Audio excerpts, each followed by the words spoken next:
today we're going to do reverse step over, which it's a cool move if you can do in a game, which you can if you practice enough. But anyone from U8 and older can do this. It's a fun move, and I'll show you how to do it step by step. But basically, all it is you're doing step overs, but you're going backwards. So that's what you're doing, and it's actually a bait and go move. The last part of the move is the most important part, which is once you get to this part here, this is when it's baited. They come for the ball, and you got them by going back to get forward. It's just a really good move, especially teaching youth or even for professionals, college players. This is a great move to learn, not necessarily to pull off in a game, but for balance therapy. It's very important to always challenge yourself to move. So we're doing pull back behind, we're doing reverse step over. So how you teach is step by step, and if you go through the steps, this move will be pretty easy to learn. So you'll step on the ball. The first thing you're going to do is, we're not going to go with the roll. I used to teach it that way. You're going to leave the ball here, okay? And I'm actually going to bring the camera closer next to the ball. Now, you're going to take your far foot, this foot, and go behind the ball. And as this goes behind the ball, the front foot will go in front of the ball. And that's the step over. That's a reverse step over. Now, let's do that again. It's very imperative when this far foot, it must go in front of the ball. It needs to go here. Whoops. Try that again. This far foot needs to go in front of the ball. The reason that has to happen is as you're coming around with the second foot, it needs room to hit the ball. As you can see there, you need room to hit the ball, to kick the ball. If you don't, and a lot of people do this, they'll go back here and stay here, and then they'll unwind and they try to kick the ball and they can't because they're kicking their foot. So a good way of doing it is trying to get your feet to jump past the ball so you have room.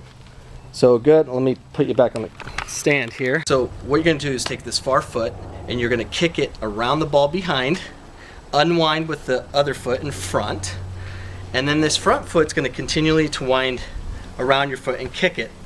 Then you'll grab it with the near foot. Now it's very important that this back foot doesn't land here. It needs to go in front of the ball, because if it doesn't, the second foot that unwinds will come and you can't get the ball. You'll be kicking yourself, or you'll come around and toe it. It just won't be right. So it's very important that you really practice kind of ballerina move here. Just keep practicing this until it's easy. Once you have that, the second step is going to be this. You can go around and kick and grab. Then you're gonna, both feet will be here, go around the other side, kick and grab, jog in place, around, kick and grab. And you can get really good at this if you continue. It's good exercise to do.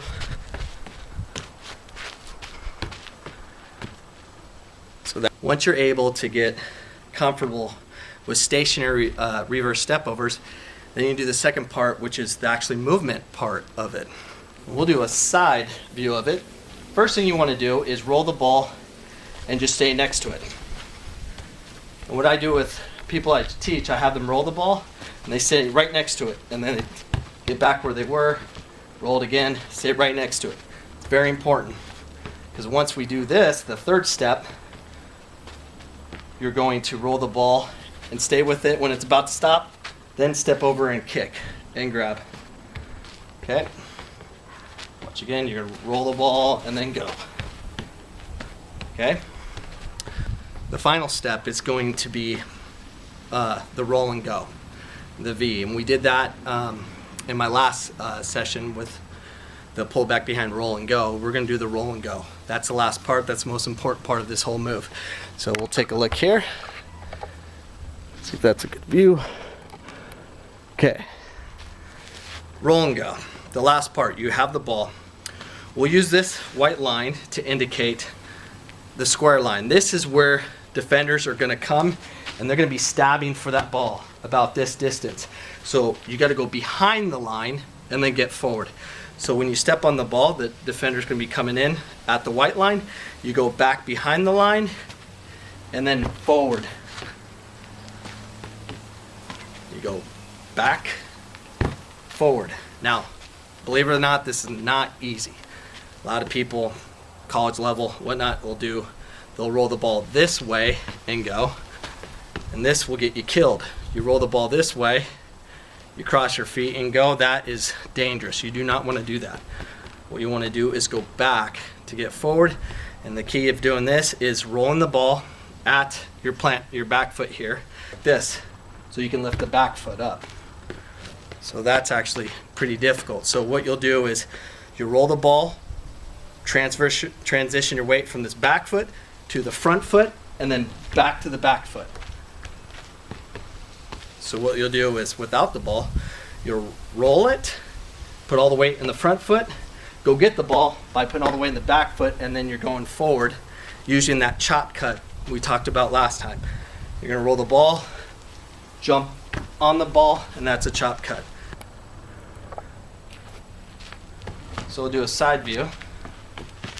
So here's the whole move. Okay, this is the side view. Here's a front view.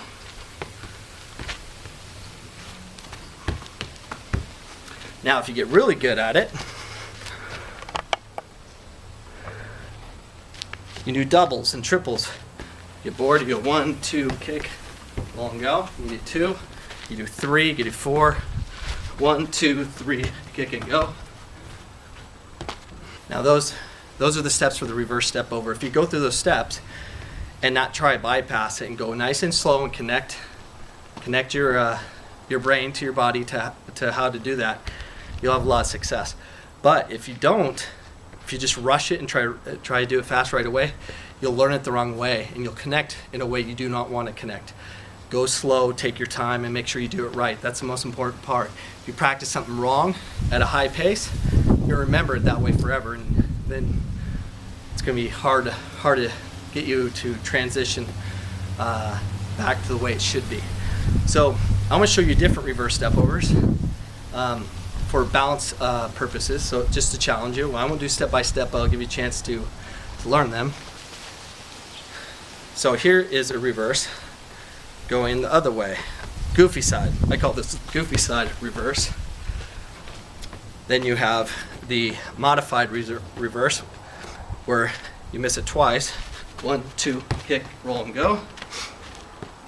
Then you have the fakie reverse. Go like this. Yep, that's good for now.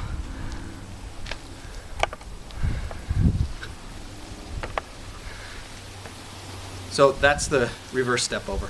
If you go through the basic steps, pause the video, and just keep working on it, and if you learn it, you'll learn it forever. It's like riding a bike. If you learn how to ride a bike when you're a young kid, if you take 20 years off and ride that bike again, you could still ride that bike probably first try. That's the key, is always challenge yourself to learn something new every day and have it compound itself. That's how you become great, is learning as many movements as possible. Connect your body for a lifetime, and you'll be a better athlete, be a better soccer player. You'll train your brain, you'll be smarter in school. That's the key, is always challenge yourself. If you're able to do that, if you can commit to that, you'll have a lot of success. So make sure you leave some comments and let me know if you have any questions on it, if you want a different view.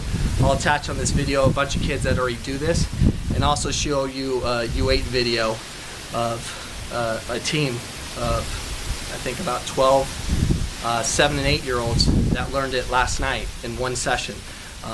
Anyone can learn it, you just have to go through the process. So I hope you guys enjoyed this session, and hope to see you in my next session.